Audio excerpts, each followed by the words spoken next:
Hello दोस्तों, स्वागत है आपका एक बार फिर से मेरे यूट्यूब चैनल दी इंग्लिश डायरी में और मैं हूं आपका दोस्त विजय। पार्ट 1 में नज़ीम एज़िकल की बेसिक इन्फॉर्मेशन तो आपने देखी ली होगी। अगर नहीं देखी है तो इस वीडियो के लिंक डिस्क्रिप्शन में जाके ज़रूर प्रेस करके पहले पार्ट 1 देखें। अपनी जानकारी को इतना डिटेलिंग करें कि एलटी एग्ज़ाम में अगर नज़ीम एज़िकल से रिलेटेड एक भी क्वेश्चन आए तो आपको ज़रूर आना चाहिए। तो आज की वीडियो में पार्ट 2 में हम इसी के बारे में बात करते हैं। अगर चैनल में नए हैं तो सब्सक्राइब, शेयर और लाइक ज़रूर करें, ठीक है, जिससे कि हमारा भी मनोबल बढ़े और हम थोड़े से मोटिवेटेड रहें और साथ ही साथ आपका भी फ़ायदा हो। उत्तराखंड सहायक अध्यापक एलटी को ज़्यादातर यहाँ पर नोटिस करते हुए ये सारे सिलेबस के अकॉर्डिंग आपको नोट्स दिए जा रहे हैं। Nissim Ezekiel talked about love and sex.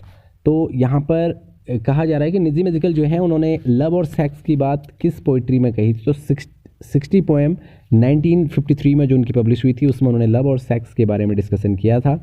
Important points की ही मैं बात कर रहा हूँ। आई can not leave this island, I was born here and belong. ये लाइन जो है किसकी है, कई बार पूछा जाता है।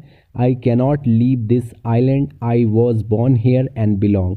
ये पोएम जो है नज़ीम एज़िकल ने लिखी है और इस पोएम का नाम ही आइलैंड है, ठीक है। आइलैंड पोएम जो है टाइटल है उनका, उसमें उन्होंने ये बात कही थी, I can not leave this island, I was born here and belong. Next जो पॉइंट है आज का, Nissim Ezekiel wrote his autobiography and called 1000 failures. उनकी जो ऑटोबायोग्राफी है जो उन्होंने लिखी थी उसको उन्होंने जो टाइटल दिया वो क्या दिया, 1000 फेलियर्स। तो ये आपको याद रखना है उनकी ऑटोबायोग्राफी का टाइटल क्या था। And the next point is poet, lover and bird watcher is a poem that was published in the collection the exact name 1965। तो देखिए यहाँ पर कल मैंने आपको बहुत सारी ट्रिक्स भी बताई थी कि पोइट्री कलेक्शंस की जो ईयर हैं आप उन्हें कैसे याद करेंगे। उम्मीद है कि आपको याद भी होंगे। तो देखिए ये जो पोएम है poet, lover and bird watcher, तो ये जो पोएम है ये किस पोइट्री कलेक्शन में आई थी, द एग्जैक्ट नेम में 1965 में। Nissim Ezekiel's poem background casually reflect his feelings of alienation. तो इस पॉइंट को हम फिर से एक बार पढ़ते हैं। तो हम यहाँ पर थे। Nissim Ezekiel's poem background casually reflects his feeling of alienation. तो इसमें उन्होंने अपनी एलिनेशन वाली जो फीलिंग्स हैं उन्हें क्या किया था, रिफ्लेक्ट किया था किस पोइट्री में, बैकग्राउंड कैजुअली में, ठीक है।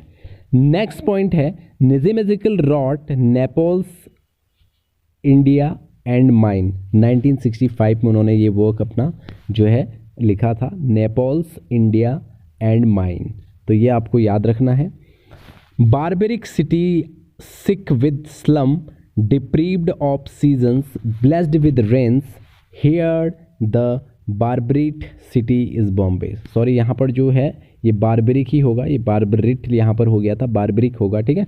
तो ये जो है अ मॉर्निंग वॉक नेम से उनकी एक पोएम है जिसमें उन्होंने बारबरिक सिटी के बारे में बात की है।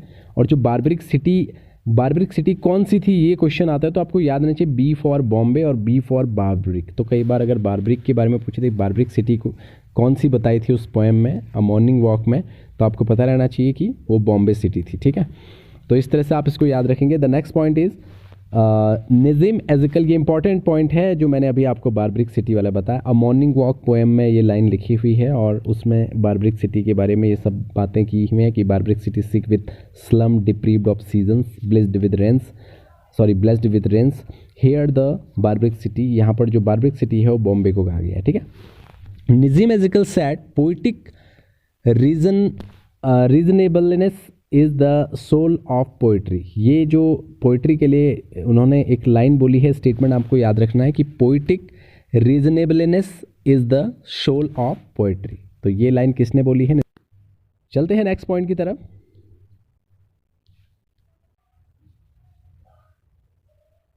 तो देखिए जो नेक्स्ट पॉइंट है, according to Nissim Ezekiel the aim of literature is discovery and expression of truth. तो वो जो लिटरेचर के एम के लिए उन्होंने ये लाइन लिखी थी, the aim of literature is discovery and expression of truth. ये आपको याद रखना है। Nissim Ezekiel advocated cultural synthesis, और ये किसको एडवोकेट करते थे, कल्चरल सिंथेसिस को। ये आपको याद रखना है ये पॉइंट कि कल्चरल सिंथेसिस को ये एडवोकेट किया करते थे। Linda Hess has called Nissim Ezekiel a poet of body. और ये लाइन आपको सबसे इम्पॉर्टेंट है लिंडा हेस की, कि उन्होंने जो है नज़ीम एज़िकल को बोला था अ पोइट ऑफ बॉडी। क्या बोला था, a poet of body. Next point, कल हम बात कर रहे थे द स्कॉर्पियन वाली, night of the scorpion. The mother is beaten by scorpion in the night of scorpion. बार बार कई जगह पे स्पेलिंग मिस्टेक्स हो रही हैं, मैं इसके लिए बिल्कुल सॉरी हूँ, क्योंकि टाइपिंग के टाइम मैं काफ़ी स्पीडिडली काम करता हूँ। आप देख रहे होंगे रेगुलरली आपको वीडियोस मिल रही हैं, तो कई बार ऐसी मिस्टेक हो जाए तो उसके लिए मैं सॉरी हूँ, आप करेक्ट जरूर कर लीजिएगा। हालांकि मैं वीडियो बनाते हुए भी आपको बता देता हूँ कि यहाँ पर ये चीज़ इनकरेक्ट जो है लिख दी गई है। तो यहाँ पर देखिए, the mother is bitten by the scorpion, तो स्कॉर्पियन द्वारा जो है मदर को डस लिया गया था। कौन सी पोएम में? Night of the scorpion. The background of night of the scorpion is rural, और इसका बैकग्राउंड कैसा था? रूरल, ग्रामीण इलाके का इसमें चित्रण किया गया था। It is written in free words, और इसको किस वर्ड्स में लिखा गया था? फ्री वर्ड्स में लिखा हुआ था, ठीक है। अब ये फ्री वर्ड्स क्या होती है, ये सब चीज़ें भी हम बाद में पढ़ेंगे जब मैं आपको और भी लिटरेरी फॉर्म्स वगैरह, टर्म्स वगैरह पढ़ाऊंगा। लेकिन फ़िलहाल अभी हमें बस ये याद रखना है कि जो नाइट ऑफ द स्कॉर्पियन है वो फ्री वर्ड्स में लिखी हुई थी, यानी कोई राइम स्कीम वगैरह उसमें नहीं थी। इन क्रिटिकल आइडियाज़, यहाँ पर आइडियाज़ होगा। Ezekiel is mainly influenced by T S. Eliot. ये आपको याद रखना है कि ये पोएम जो है इजिकल ने अगर लिखी है तो किससे प्रभावित होकर लिखी है? टी.एस. एलियट से प्रभावित होकर ये चीज़ लिखी हुई है, ठीक है। बहुत सारी स्पेलिंग्स यहाँ पर बहुत सारी गड़बड़ हो गई, तो आप लोग जो है इसका खासा ध्यान रखें कि आप सही लिखें, ठीक है। नेक्स्ट पॉइंट है, नेक्स्ट पॉइंट हमारा आज का है, I am not believing in ceremony, always I am enjoying your company.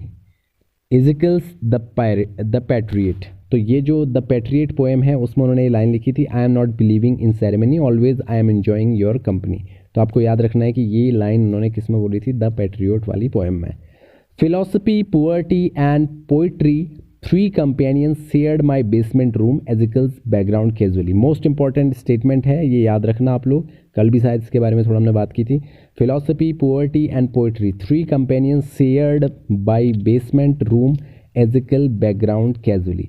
एजिकल की जो है बैकग्राउंड कैजुअली में लाइन लिखी गई है, और आपको ये लाइन भी याद रखनी है, और ये किसने लिखी है भी याद रखनी है, यानी कौन से वर्क में लिखी है, किसने लिखी है, और ये लाइन जो है कौन से वर्क में कही गई है। ये तीनों चीज़ें आपको इससे याद रखनी इंपॉर्टेंट है। जहाँ मैं कह रहा हूँ तो आप ध्यान जरूर दीजिएगा। निज़म एजिकल कॉल्स हिमसेल्फ, ये खुद को क्या कहते हैं? अ poet rascal clown was born. खुद के लिए उन्होंने ये स्टेटमेंट दिया, तो इसको भी याद रखना, a poet rascal clown was born, इस तरह से। Nissim Ezekiel said a poem is an episode but poetry is something more. ये लाइन भी आपको याद रखनी है कि उन्होंने पोएम के बारे में क्या कहा था। Poem is an episode but poetry is something मोर। तो पोएम के बारे में काफ़ी सारी चीज़ें उन्होंने बोली हैं, तो आपको ये सारी चीज़ें लर्न रखनी है। The night of scorpion appears in the exact name. तो नाइट ऑफ स्कॉर्पियन किस पोइट्री कलेक्शन में इनका आया? द एग्जैक्ट नेम में 1965 में। कल मैंने आपको ट्रिक भी बताई थी ना कि 65 साल की उम्र में एग्जैक्ट नेम जो है जब बुढ़ापा आ जाता है तो नहीं लिख पाते, तो इस हिसाब से आप याद रखना exact name.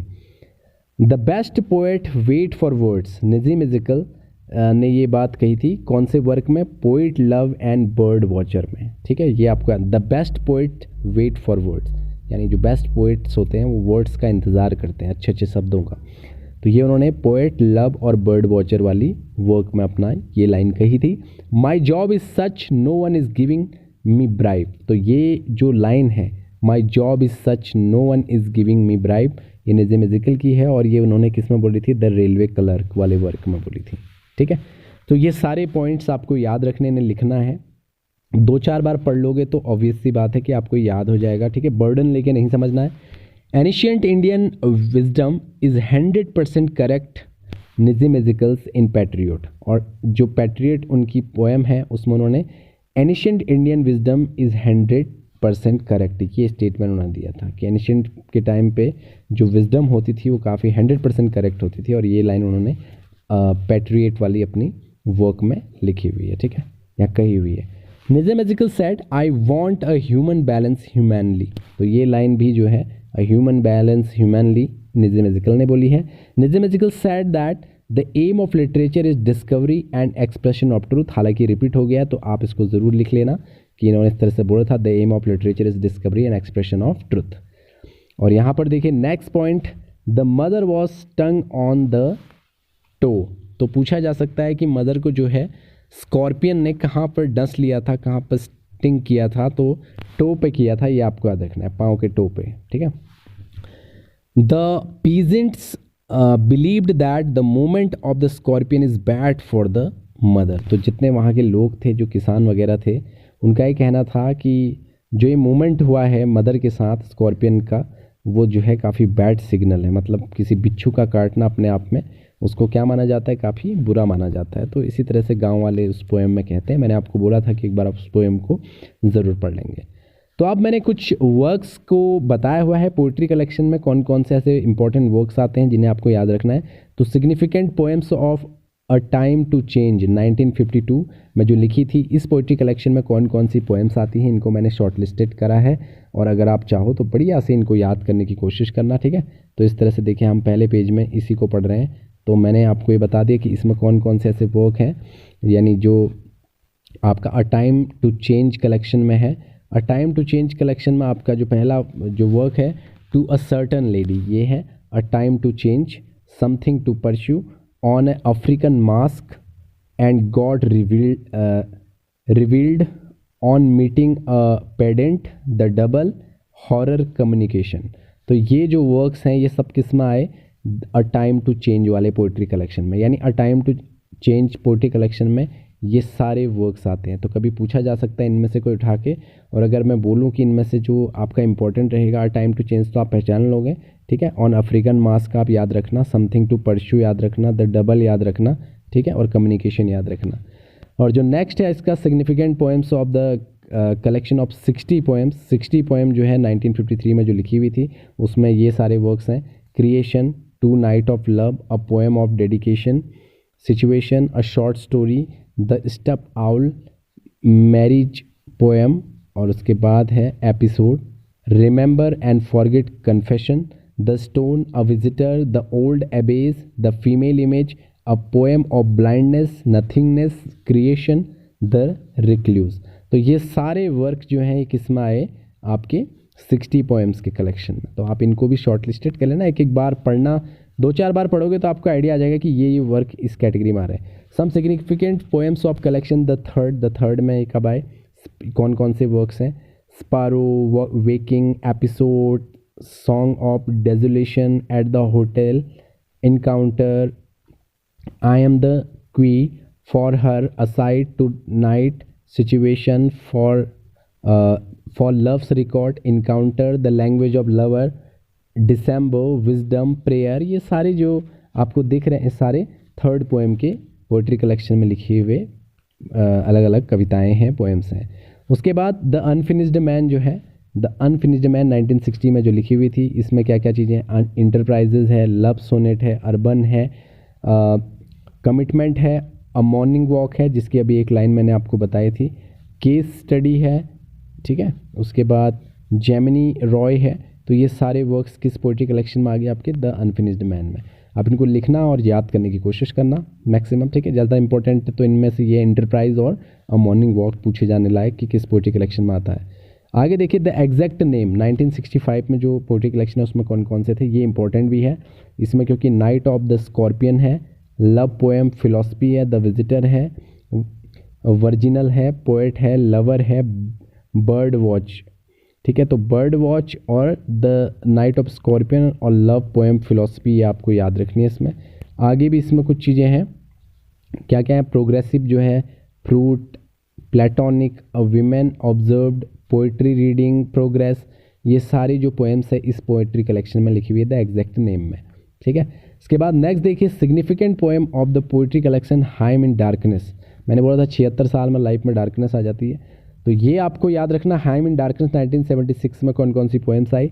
Background casually important है, London, Ganga, the couple, the room, passion poems, railway clerk. तो इंपॉर्टेंट क्या है, रेलवे क्लर्क, बैकग्राउंड कैजुअली। फिलहाल इनको आप ज़रूर याद रखें, हालांकि मैंने सारे बता दिए ताकि आपको पता सब कुछ होने चाहिए, भले ही पेपर में कोई सी चीज़ ना पूछी जाए बट आपको पता रहने चाहिए। Goodbye party for Miss Pushpa, इसको भी याद रख लेना, ठीक है, पूछे जाने लायक है। लंदन और रेलवे, द रेलवे क्लर्क और बैकग्राउंड कैजुअली।